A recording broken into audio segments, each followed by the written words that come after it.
భక్తి దేవరాయ వీక్షకులకి నమస్కారం. ఈరోజు శని గోచార ఫలితాలు, ముఖ్యంగా ఏ ఏ రాశుల మీద ప్రభావం ఉన్నది, అలాగే దేశ గోచారంలో కూడా శని యొక్క ప్రభావం ఎలా ఉంది అనేటువంటి వాటిని మనం చర్చించే ప్రయత్నం చేద్దాం. సాధారణంగా శని గ్రహము మందగ్రహమని మనం అంటూ ఉంటాం. మీకు కూడా తెలుసు అది. అయితే ఇక్కడ మాంద్యము అంటే మందగించడము అని అర్థం. అంటే ఇంకొక విధంగా మనం కాలపురుషాంగాల్లో చూసుకున్నట్టయితే, ఇప్పుడు ప్రస్తుత గోచారంలో మీనరాశిలో శని సంచారం, ఆయన యొక్క 3 దృష్టులు వరుసగా తృతీయం, సప్తమం, దశమం, ఇవి వృషభ రాశి మీద, కన్యరాశి మీద, ధనుర్రాశి మీద పడుతున్నాయి. అంటే శని తను ఉన్నటువంటి స్థానం నుంచి ఏ ఏ స్థానాలను చూస్తాడో ఆ స్థానాలకి భంగం కలిగేటువంటి అవకాశం ఉంటుంది. అంటే మనకి ఉదాహరణకి మనం వృషభం తీసుకుందాం. వృషభం 2వ భావం అనుకుందాం. 2వ భావం అంటే కుటుంబం ఉంటుంది, వాక్స్థానం ఉంటుంది, మనం తినేటువంటి ఆహారం నోట్లోకి వెళ్తుంది, అది కూడా 2వ భావమే. అలాగే మీకు ధరస్థానం కూడా 2వ భావమే. ఇవన్నీ కూడా గొంతు, అది కూడా 2వ భావమే. ఎప్పుడైతే శని యొక్క దృష్టి ఈ భావం మీద పడిందో, 2వ భావం మీద పడిందో, ఇవన్నిటి యొక్క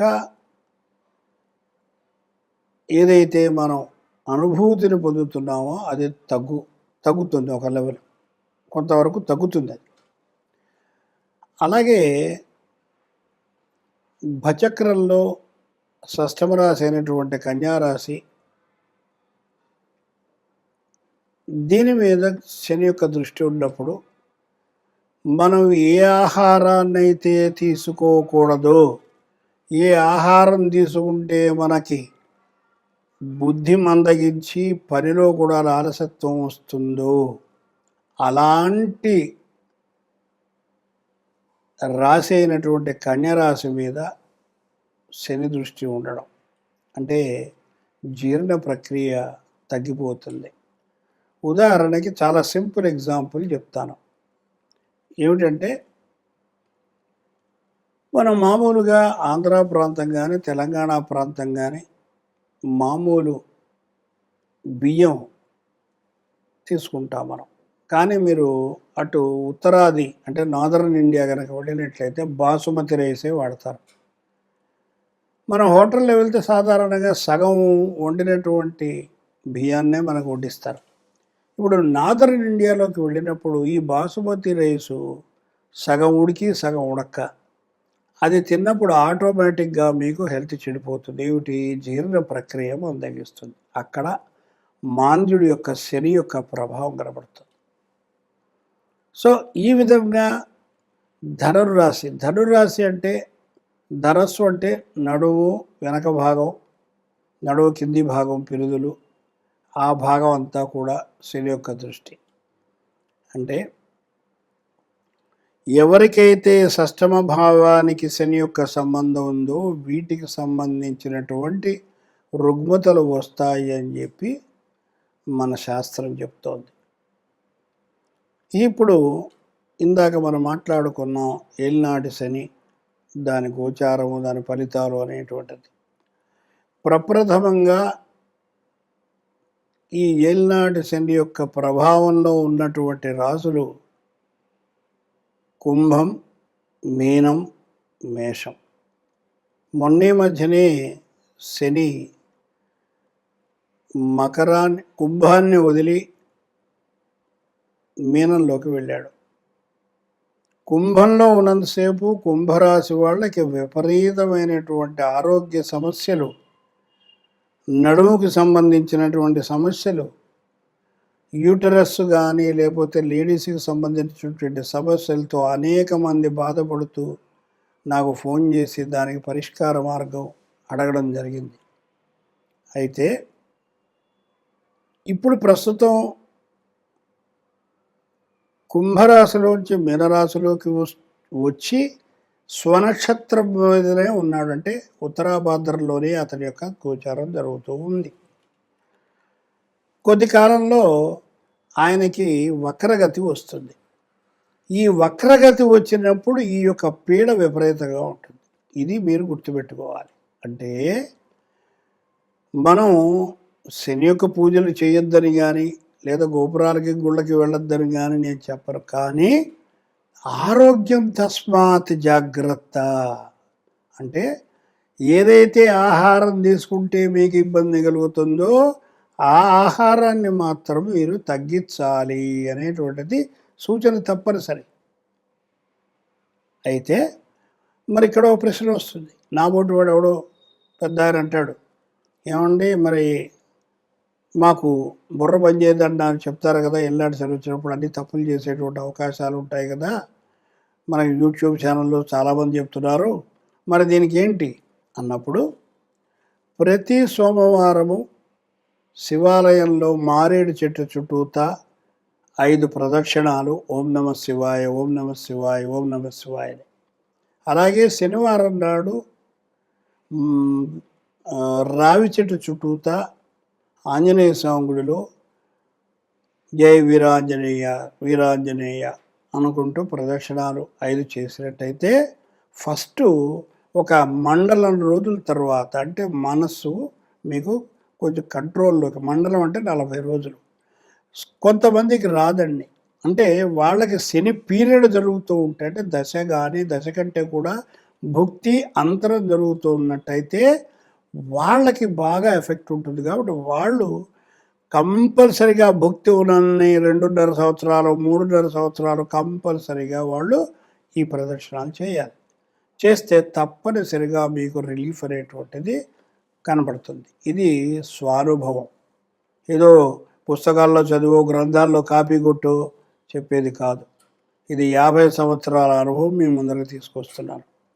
ఇంకోటి, ఎప్పుడైతే మీకు ఏలినాడు శని యొక్క పీరియడ్ మొదలవుతుందో మీరు ఖర్చు పెట్టేటువంటి ప్రతి పైసా కూడా మీ సతీమణి యొక్క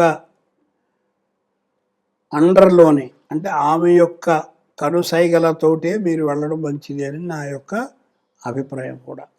లేకపోతే మీరు పల్టీ కొడతారు, ఉన్న డబ్బులన్నీ ఖాళీ. ఇది తథ్యం.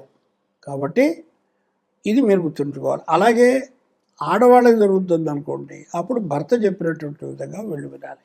అప్పుడు ఇద్దరికీ జరుగుతుంది అనుకుందాం, అప్పుడు పెద్దవాళ్ళ యొక్క సలహా తీసుకొని, ఎవరో సీనియర్ మోస్ట్ ఆచార్యులు, నా ఓటు వాడు, నన్నే కాదు ఎవరైనా కాదు, వాళ్ళ యొక్క అభిప్రాయం తీసుకుని సలహా తీసుకుని అప్పుడు మీరు ముందరికెళ్తే దీంట్లోంచి బయటపడి చక్కటి జీవనాన్ని మీరు సాగించవచ్చు.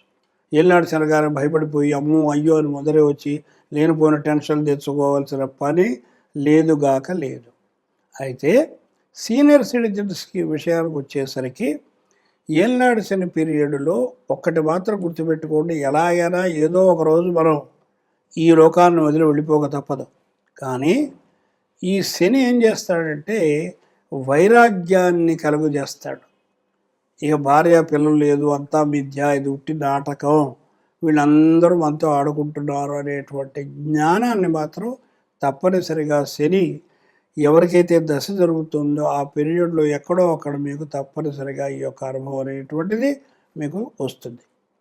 ఇంకా ఈ ఏలినాడు శని పీరియడ్లో మీకు తెలియకుండా కూడా అనేకమైనటువంటి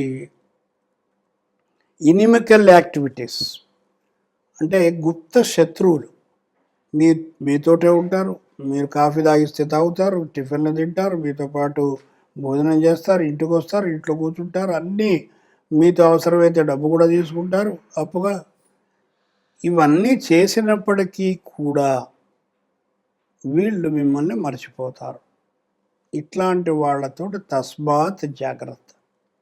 మీరు ఎట్టి పరిస్థితుల్లో మీరు ఒక్క పైసా ఎవ్వరికి ఇవ్వవద్దు, అలాగే ఇంకోరి దగ్గర తీసుకోవద్దు. ఎందుకని అంటే దాదాపుగా రాశి యొక్క 12వ భావం నుంచి 2వ భావం వరకు రావడానికి 7.5 సంవత్సరాలు కాలం పడుతుంది. కాబట్టి 7.5 సంవత్సరాలు మీరు ఇబ్బంది పాలవుతారు.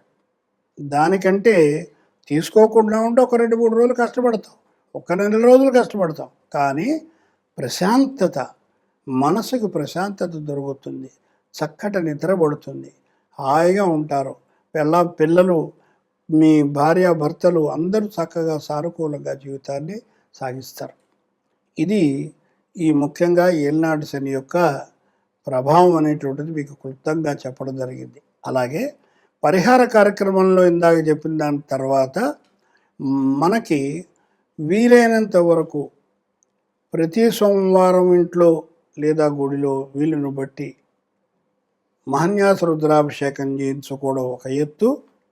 అలాగే ప్రతి మాస శివరాత్రికి ఇంట్లో కానీ గుళ్ళో కానీ శివ అర్చన అంటే లేదా అభిషేకం చేయించుకోవడం కూడా చాలా ఉత్తమమైనటువంటి పరిహారంగా మనం చెప్పవచ్చు. అలాగే ఆంజనేయ స్వామికి వడమాల వేయడము శనివారం పూట, లేదు తమలపాకు తోమాల సేవ చేయడము, ఇలాగే ఇంకేదైనా ఆయనకి చాలా రకాలైనటువంటి పూజలు ఉన్నాయి, అవి చేసినా కూడా ఉపశమనం తప్పనిసరిగా జరుగుతుంది. నాకు ఈ మధ్యకాలంలో బ్రహ్మాండమైనటువంటి అనుభూతి ఈ హనుమంతుల వారి యొక్క దయ వల్ల చాలా జరిగింది. మా యొక్క మిత్రుడు, చిరకాల మిత్రుడు చాలా అస్వస్థత పొంది హాస్పిటల్లో అడ్మిట్ అయ్యి ఇక కష్టం అనేటువంటి స్టేజ్కి వచ్చినటువంటి వ్యక్తి ఇప్పుడు నార్మల్గా డిశ్చార్జ్ అయ్యి ఇంట్లో ఉన్నాడు. ఇది నేను సగర్వంగా ఆంజనేయ స్వామి రాముల వారి యొక్క అనుగ్రహము మాత్రమే అని చెప్పగలుగుతాను. రెండోది, ఇక 12 రాశులకి ఈ శుభాశుభ ఫలితాల గురించి మనం చెప్పుకుందాం. ఇక వృశ్చిక రాశి. వృశ్చిక రాశికి పంచమంలో శని. ఎవరైతే గర్భిణీ స్త్రీలు ఉంటారో ఈ సంవత్సరం వాళ్ళకి మగ సంతానము. ఇది నేను చెప్పట్లా, ఇది శాస్త్రం చెబుతోంది. అంటే గురువు బలం ఎప్పుడైతే ఉన్నదో ఆ వ్యక్తికి దైవ బలం కూడా పెరుగుతుంది. అలాగే మీ యొక్క మనోభావాలు, మీ యొక్క ఆశయాలు ఇవన్నీ కూడా ఈ సంవత్సరం తప్పకుండా సిద్ధిస్తాయి. ఆగిపోయినటువంటి పనులు ఏమున్నా కూడా అవి టకాటకా అయిపోతాయి. బాకీలు వసూలవుతాయి. మంచి ఉన్నత స్థితికి మీరు చేరుకుంటారు. ఆదాయానికి లోటు అనేటువంటిది ఉండదు. మానసిక స్థైర్యం ఏర్పడుతుంది. సూక్ష్మ బుద్ధి ఏర్పడుతుంది. 4వ ఇంట రాహు యొక్క సంచారం వల్ల తీర్థయాత్రలు చేస్తారు. అధికారుల యొక్క సపోర్టు వల్ల దూర ప్రయాణాలు ఉంటాయి. పుణ్యనది స్నానం కూడా వీళ్ళకు ఉంటుంది ఈ సంవత్సరం. ఈ భూమికి సంబంధించిన తగాదాలు కానీ, ఇళ్ళకి సంబంధించిన డిస్ప్యూట్స్ కానీ, అంటే ఫ్లాట్స్ వగేరా కొనేటప్పుడు అవన్నీ కూడా ఈ సంవత్సరం వీళ్ళకి తొలగిపోతాయి. ఈ రాజకీయ నాయకులకి గురువు వల్ల ఈ మంచి విశ్వాసం పొందుతారు. ఏదో ఒక పని వీళ్ళకి దొరుకుతుంది ఈసారి. ఈ వీళ్ళకి విద్యార్థులకి మాత్రం మంచి అనుకూలమైనటువంటి సమయం. అలాగే ఈ పరిహార క్రియలు చెప్పుకున్నప్పుడు మంగళవారం నాడు కందులు, శనివారం నాడు శనికి జపతప హోమాదులు చేయించడం, రాహు కూడా జపతప హోమాదులు చేయించడం చాలా చెప్పదగినటువంటి పరిహారం. ఏదైనా అయినప్పటికీ కూడా వీళ్ళకి ఈ సంవత్సరం ఆదాయం 11, వ్యయం 5 ఉంటుంది. అంటే మాకు ఎలాగో చెప్పారు కదా అని డబ్బులు తగలెట్టుకోకండి. దాన్ని జాగ్రత్త పెట్టుకునే ప్రయత్నం చేస్తే రాబోయే కష్టకాలంలో మనం దీన్ని ఆ విధంగా పూర్వకాలం ఉండేవారు, వినేవారు. అందుకే పంచాంగం, జ్యోతిషం అనేటువంటిది ప్రాముఖ్యత సంతరించుకుంది.